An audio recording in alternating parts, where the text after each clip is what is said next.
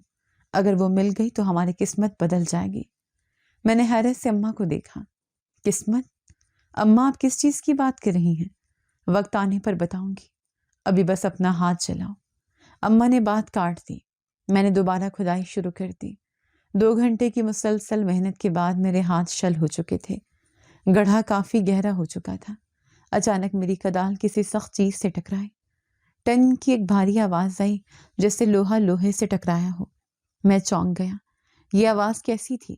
رابعہ بھی قریب آ گئی۔ لگتا ہے کوئی پتھر ہے۔ میں نے احتیاط سے مٹی ہٹانا شروع کی۔ نہیں رابعہ، پتھر کی آواز ایسی نہیں ہوتی، یہ کچھ اور ہے۔ اماں جب تک بیٹھی تھیں تیزی سے اٹھ کر گڑھے کے کنارے آ کھڑی ہوئیں۔ ان کی سانس پھول رہی تھی۔ جلدی کرو حسان، مٹی ہٹاؤ، دیکھو کیا ہے۔ میں نے ہاتھوں سے مٹی ہٹائی تو نیچے ایک زنگ آلود دھات کی سطح نظر آئی۔ میرا دل زور سے دھڑکنے لگا۔ میں نے مزید زور لگا کر ارد گرد کی مٹی صاف کی تو ایک چھوٹا سا پرانا ٹرنک نما صندوقچہ نمودار ہوا۔ وہ کافی وزنی لگ رہا تھا اور اس پر مٹی کی تہیں جمی ہوئی تھی۔ میں نے بڑی مشکل سے اسے باہر نکالا اور صحن کے فرش پر رکھ دیا۔ اماں، یہ کیا ہے؟ میں نے ہامتے ہوئے پوچھا۔ یہ تو کوئی پرانی تجوری لگ رہی ہے، کیا آپ کو اس کے بارے میں معلوم تھا؟ اماں اس زنگ آلود صندوقچے کو دیکھ کر ایسے رو پڑی جیسے کوئی بچھڑا ہوا عزیز مل گیا ہو۔ وہ زمین پر بیٹھ گئی اور اپنے کانپتے ہاتھوں سے اس پر جمی مٹی صاف کرنے لگی۔ شکر ہے میرے مالک، شکر ہے تیرا کہ یہ محفوظ ہے۔ مجھے ڈر تھا کہ کہیں کوئی اسے نکال نہ لے گیا ہو۔ رابعہ بھی حیران پریشان کھڑی تھی۔ اماں، اس میں کیا ہے؟ ہمیں بتائیں تو صحیح۔ میں نے آگے بڑھ کر اس کا ڈھکن کھولنے کی کوشش کی۔ اس پر ایک بڑا سا پرانا تالا لگا ہوا تھا۔ لاؤ، میں اسے توڑ دیتا ہوں، شاید اس میں کچھ کام کی چیز نکل آئے۔ میں نے کدال اٹھائی۔ خبردار! اماں نے چیخ کر مجھے روکا اور صندوقچے کے اوپر جھک گئی۔ اسے ابھی کوئی ہاتھ نہیں لگائے گا، ابھی اس کا وقت نہیں آیا۔ میں جھنجھلا گیا۔ اماں، حد ہوتی ہے، ہم نے اتنی محنت سے اسے نکالا ہے اور آپ کہہ رہی ہیں کہ وقت نہیں آیا۔ ہماری حالت دیکھیں، شاید اس میں کچھ ایسا ہو جو ہمارے فاقے ختم کر دے۔ اماں نے صندوقچہ اپنی گود میں لے لیا۔ ان کا چہرہ بالکل سنجیدہ تھا۔ حسان، یہ میری امانت ہے، یہ صرف تب کھلے گا جب مجھے یقین ہو جائے گا کہ اسے سنبھالنے والا حقدار کون ہے۔ ابھی تم نے صرف میری خدمت کی ہے، صبر کا امتحان ابھی باقی ہے۔ میں اور رابعہ ایک دوسرے کی شکل دیکھنے لگے۔ یہ کیا معاملہ تھا؟ آخر اس زنگ آلود ڈبے میں ایسا کیا تھا جسے اماں اتنے سالوں سے چھپائے پھر رہی تھی اور اب ملنے کے بعد بھی ہمیں دکھانے کو تیار نہیں تھی؟ اماں نے رابعہ کو حکم دیا، اسے میرے کمرے میں رکھ دو اور خبردار جو تم دونوں میں سے کسی نے اسے کھولنے کی کوشش کی، جس دن میرا حکم ہوگا اسی دن یہ تالا ٹوٹے گا۔ رابعہ نے خاموشی سے صندوق اٹھایا اور اندر لے گئی۔ میں وہیں صحن میں بیٹھا رہ گیا۔ میرے ذہن میں ہزاروں سوال تھے، لیکن اماں کی خاموشی کسی گہرے راز کا پتہ دے رہی تھی۔ ابھی ہم اس دریافت کے سحر میں ہی تھے کہ دروازے پر زور زور سے دستک ہوئی۔ یہ دستک عام نہیں تھی، بلکہ ایسا لگ رہا تھا جیسے کوئی دروازہ توڑنے کی کوشش کر رہا ہو۔ میں گھبرا کر اٹھا۔ یا اللہ خیر، اب کون آ گیا؟ میں نے جا کر دروازہ کھولا تو سامنے کا منظر دیکھ کر میرے ہوش اڑ گئے۔ یہ وہ منظر تھا جس کی مجھے فی الحال بالکل امید نہیں تھی۔ دروازہ کھلتے ہی سامنے عدیل بھائی کھڑے تھے۔ ان کے ساتھ بھابھی بھی تھیں جو ناک پر رومال رکھے کھڑی تھیں۔ ان کے چمکدار کپڑے اور قیمتی گاڑے ہمارے ٹوٹے ہوئے گھر کا مذاق اڑا رہے تھے۔ میں نے حیرت سے کہا، عدیل بھائی، آپ یہاں؟ سب خیریت تو ہے؟ عدیل بھائی نے مجھے ایک حقارت بھری نظر سے دیکھا اور مجھے دھکیلتے ہوئے اندر داخل ہو گئے۔ خیریت ہی ہے حسان، میں تو بس یہ دیکھنے آیا تھا کہ جس گھر کے لیے تم نے میرا ساتھ چھوڑا تھا اب وہ کس حال میں ہے۔ لگتا ہے تم لوگوں نے اسے استبل بنا رکھا ہے۔ میرے دل پر جیسے خنجر چلا۔ بھائی، یہ ہماری ماں کا گھر ہے، پلیز اس کے بارے میں ایسے بات نہ کریں۔ بھابھی نے چرپائی کی طرف اشارہ کیا۔ او خدایا، میں یہاں نہیں بیٹھ سکتی، دیکھو کتنی گرد ہے۔ عدیل جلدی بات کریں اور چلیں، یہاں تو سانس لینا بھی محال ہے۔ رابعہ جلدی سے اندر سے پانی کا گلاس لائی اور بڑی عاجزی سے پیش کیا۔ بھائی جان، پانی پی لیں، ہم غریب ضرور ہیں لیکن بے مروت نہیں ہیں۔ عدیل بھائی نے ہاتھ کے اشارے سے گلاس پرے کر دیا۔ رہنے دو، پتہ نہیں یہ پانی صاف بھی ہے یا نہیں، میں یہاں پانی پینے نہیں آیا۔ اماں کمرے کے دروازے میں کھڑی یہ سب سن رہی تھی۔ ان کی آواز میں جلال تھا۔ عدیل، اگر پانی نہیں پینا تو جو کہنے آئے ہو وہ کہو اور دفع ہو جاؤ۔ میرے بیٹے کی گھر کی توہین کرنے کی ضرورت نہیں ہے۔ عدیل بھائی اماں کی طرف مڑے۔ اماں، میں تو آپ کی عیادت کرنے آیا تھا، سنا تھا مرنے والی ہیں، سوچا آخری بار دیکھ لوں۔ اور ہاں، میں نے شہر میں نیا پلاٹ لیا ہے، میں نہیں چاہتا کہ کل کو حسان میرے پاس آئے اور حصہ مانگے، اس لیے میں چاہتا ہوں کہ آپ ابھی لکھ دیں کہ آپ کا مجھ سے کوئی واسطہ نہیں ہے۔ میں غصے سے کانپنے لگا۔ عدیل بھائی، شرم کرے، سامنے ماں کھڑی ہے، ہم بھوکے مر جائیں گے لیکن آپ کے دروازے پر بھیک مانگنے نہیں آئیں گے۔ آپ کو اپنی دولت مبارک ہو۔ اماں نے آگے بڑھ کر میرے کندھے پر ہاتھ رکھا۔ حسان، غصہ مت کرو، اسے بولنے دو، اس کی آنکھوں پر دولت کی پٹی بندھی ہے۔ پھر اماں عدیل سے مخاطب ہوئی۔ جا بیٹا، تجھے لکھ دیا کہ میرا تجھ سے کوئی لینا دینا نہیں، تو اپنی دولت سنبھال، میں اپنے حسان کے ساتھ خوش ہوں، لیکن یاد رکھنا وقت ہمیشہ ایک جیسا نہیں رہتا۔ آج تم جس مٹی کو حقیر سمجھ رہے ہو، کل شاید یہی مٹی تمہارے سر کا تاج بن جائے۔ عدیل بھائی نے کہہ کر لگایا۔ اماں، آپ کی یہ جذباتی باتیں اب پرانی ہو گئی ہیں، مٹی مٹی ہی رہتی ہے۔ چلے بیگم، یہاں مزید رکنا وقت کا ضیاع ہے۔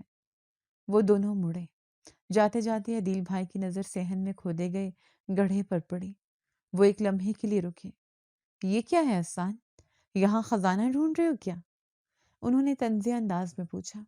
میرے دل کی دھڑکن رک سی گئی، کہیں انہیں شک تو نہیں ہو گیا۔ رابعہ کا چہرہ بھی سفید پڑ گیا۔ میں نے فوراً سنبھل کر کہا، نہیں بھائی، بس پودے لگانے کے لیے زمین نرم کی تھی۔ ہاں ہاں، لگاؤ پودے، شاید انہیں بیچ کر 2 وقت کی روٹی مل جائے۔ وہ یہ کہتے ہوئے باہر نکل گئے اور گاڑی کا دروازہ زور سے بند کیا۔ ان کے جانے کے بعد میں وہیں زمین پر بیٹھ گیا اور سر گھٹنوں میں دے دیا۔ میری آنکھوں سے آنسو جاری ہو گئے۔ اماں، یہ کیسی ذلت ہے، اپنا سگا بھائی مجھے فقیر سمجھ رہا ہے۔ میرے پاس رابعہ کو دینے کے لیے کچھ نہیں، آپ کے علاج کے پیسے نہیں، کیا شرافت کا صلہ یہی ہے؟ رابعہ میرے پاس بیٹھ گئی اور میری پیٹھ سہلانے لگی۔ اماں آہستہ آہستہ چلتی ہوئی میرے پاس آئیں اور میرا چہرہ اوپر اٹھایا۔ آنسو پونچھو حسان، مرد رویا نہیں کرتے۔ عدیل نے جو دیکھا وہ ظاہر تھا، لیکن جو میں دیکھ رہی ہوں وہ حقیقت ہے۔ کون سی حقیقت اماں؟ میں نے رندھی ہوئی آواز میں پوچھا۔ اماں نے اپنے کمرے کی طرف اشارہ کیا جہاں وہ زنگ آلود صندوقچہ رکھا تھا۔ وہ حقیقت جو ابھی بند ہے۔ تم نے عدیل کے تانے سہے ہیں، صبر کیا ہے۔ اللہ کسی کا قرض نہیں رکھتا۔ آج اس نے تمہیں ٹھکرایا ہے، کل وہ تمہاری دہلیز پر ہوگا۔ بس تھوڑا سا انتظار اور کرو، کل وہ صندوق کھلے گا اور تمہارا امتحان ختم ہو جائے گا۔ مجھے اماں کی باتوں کی سمجھ نہیں آ رہی تھی، لیکن ان کی آنکھوں میں ایک عجیب سی چمک تھی جو مجھے حوصلہ دے رہی تھی۔ میں نے فیصلہ کر لیا کہ چاہے کچھ بھی ہو، میں ہمت نہیں ہاروں گا۔ رات کا پچھلا پہر تھا، لیکن میری آنکھوں سے نیند کوسوں دور تھی۔ عدیل بھائی کے الفاظ میرے کانوں میں پگھلے ہوئے سیسے کی طرح اتر رہے تھے۔ میں چرپائی پر پہلو بدل رہا تھا کہ رابعہ کی آنکھ کھل گئی۔ حسان، آپ ابھی تک جاگ رہے ہیں؟ اس نے فکر مندی سے پوچھا۔ میں نے اٹھ کر بیٹھ گیا۔ رابعہ، نیند کیسے آ سکتی ہے؟ میرا اپنا خون مجھے فقیر کہہ کر گیا۔ کیا یہی صلہ تھا میری شرافت کا؟ کیا ماں کی خدمت کر کے میں نے غلطی کی کہ آج میرے پاس تمہیں دینے کے لیے 2 وقت کی روٹی بھی نہیں ہے؟ رابعہ نے میرے ہاتھ پر ہاتھ رکھا۔ ایسی باتیں مت کریں حسان، اللہ دیکھ رہا ہے۔ عدیل بھائی کے پاس دولت ہے لیکن سکون نہیں ہے۔ آپ کے پاس ماں کی دعا ہے اور میرا ساتھ ہے.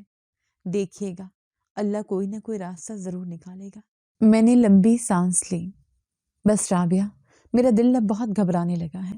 اماں کی باتیں، یہ صندوق، عدیل کا رویہ، سب کچھ بہت الجھ گیا ہے. صبح ہوئی تو گھر میں ایک عجیب سی خاموشی تھی.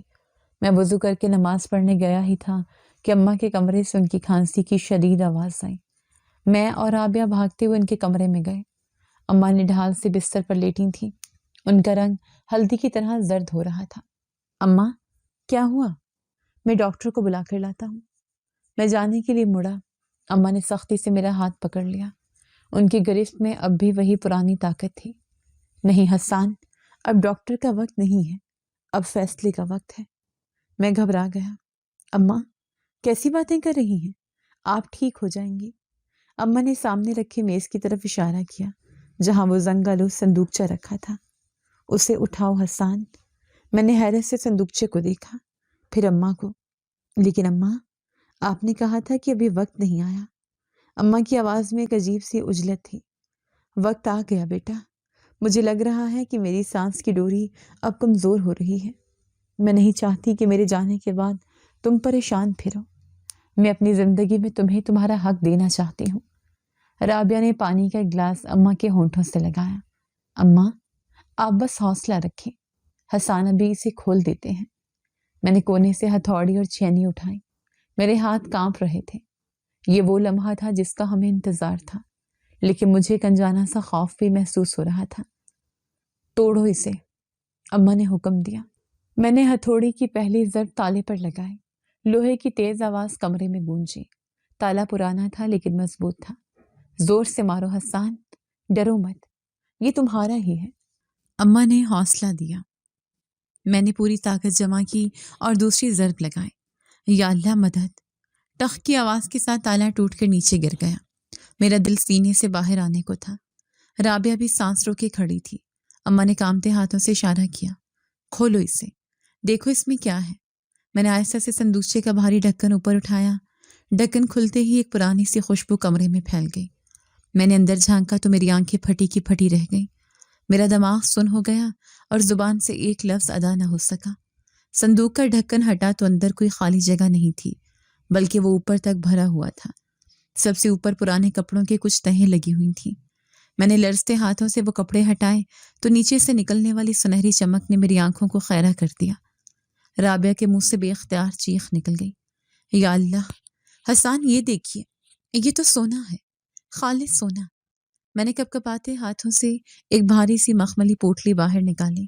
اسے کھولا تو اس میں سونے کے بھاری سیٹ، کنگن اور چوڑیاں تھیں.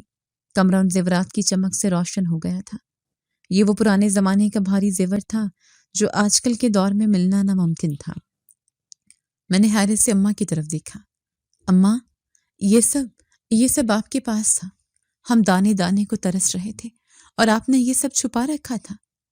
اماں کے چہرے پر ایک فاتحانہ مسکراہٹ تھی. ہاں حسان، یہ تیرے باپ کی کمائی تھی.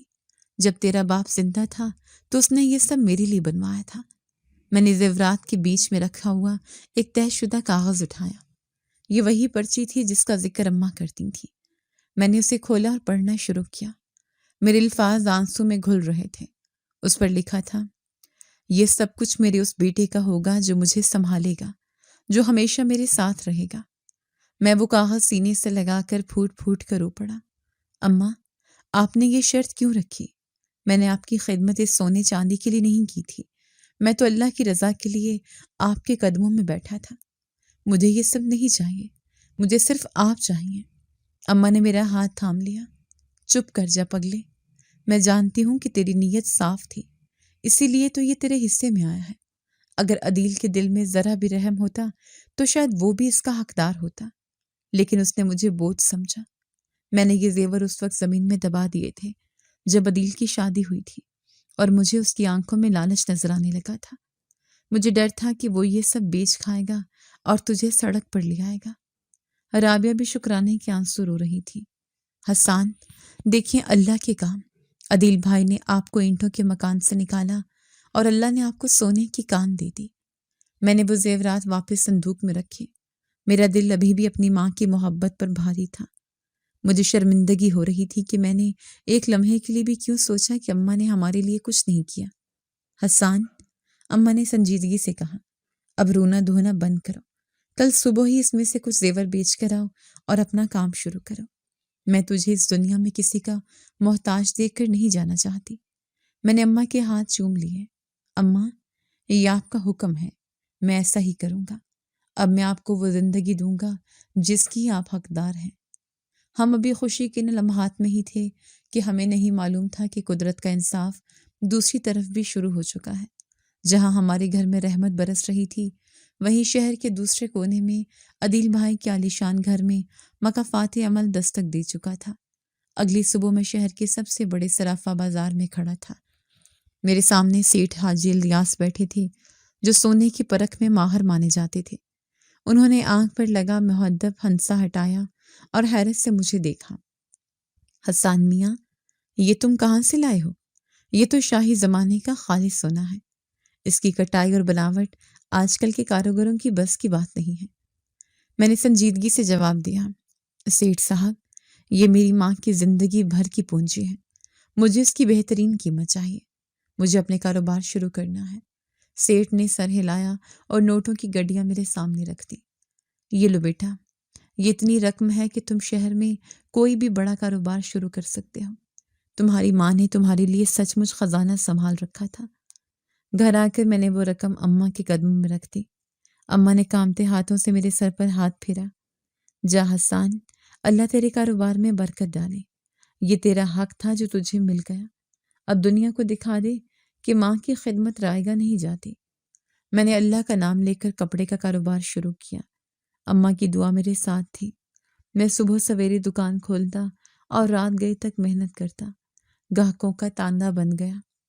مال آتا اور ہاتھوں ہاتھ بک جاتا، جسے اللہ غیب سے مدد کر رہا ہو۔ چند ہی مہینوں میں میری چھوٹی سی دکان ایک بڑے شو روم میں بدل گئی۔ میں نے شہر کے پوش علاقے میں ایک نیا گھر خریدنے کا ارادہ کر لیا، تاکہ اماں اور رابعہ کو وہ سکھ دے سکوں جس کی وہ حقدار تھی۔ دوسری طرف قدرت کا اپنا حساب کتاب چل رہا تھا۔ ایک شام میں گھر واپس آیا تو رابعہ پریشانی کے عالم میں دروازے پر کھڑی تھی۔ حسان، آپ نے سنا؟ اس نے گھبرائی ہوئی آواز میں پوچھا۔ میں نے جوتے اتارتے ہوئے پوچھا، کیا ہوا؟ خیریت تو ہے؟ رابعہ نے پانی کا گلاس مجھے پکڑایا۔ آج محلے میں بات ہو رہی تھی کہ عدیل بھائی کا دیوالیہ نکل گیا ہے۔ ان کے پارٹنر نے سارا پیسہ ہڑپ کر لیا اور بھاگ گیا۔ سنا ہے کہ وہ بالکل کنگال ہو چکے ہیں۔ میں سن کر دنگ رہ گیا۔ کیا کہہ رہی ہو؟ عدیل کا تو کروڑوں کا کاروبار تھا۔ ہاں حسان، لیکن حرام کی کمائی اور ماں کی بد دعا میں بڑی طاقت ہوتی ہے۔ رابعہ نے افسوس سے کہا، لوگ کہہ رہے ہیں کہ بینک والے ان کا گھر نیلام کرنے والے ہیں۔ قرض ادا کرنے کے لیے ان کے پاس کچھ نہیں بچا۔ میرا دل زور سے دھڑکا۔ وہ بھائی جس نے مجھے گھر سے نکالا تھا آج خود بے گھر ہونے والا تھا۔ میں نے فوراً اماں کی طرف دیکھا جو تسبیح پڑھ رہی تھی۔ انہوں نے شاید ہماری بات سن لی تھی۔